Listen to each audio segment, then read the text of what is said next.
In this example, we're going to use a for loop to simulate the tossing of a coin 20 times.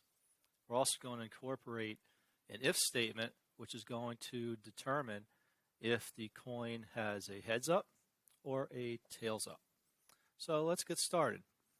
First thing I need to do is import random, and this is needed so that I could randomly choose heads or tails. This is also going to allow me to use the rand range function that's going to help me accomplish this.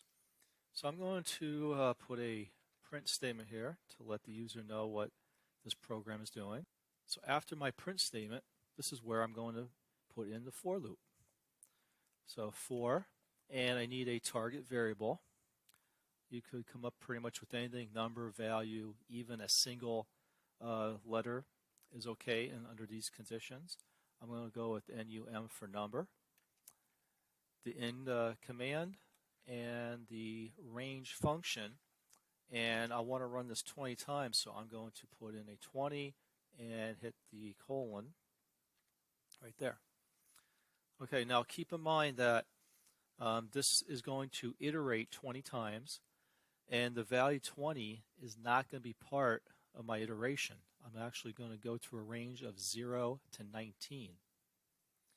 On this next line, this is where I want to start the random choice of heads or tails. So I'm going to say choice is equal to random.rand range, and I'm going to put a 2 in here as my argument. And again, similar to the range, the rand range, I have a value of 2 as its argument, but the only possible choices I'm going to have are 0 and 1.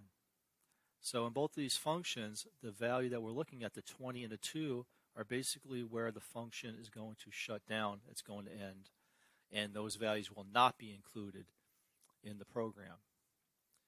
At this point, let's do a if statement. So if choice is equal to 0, that's one of my two options. If that's the case, I'm going to print heads. And the only other option for heads or tails is tails. So I don't need to do an elif. I'm just going to do a simple else and print tails. And that's it.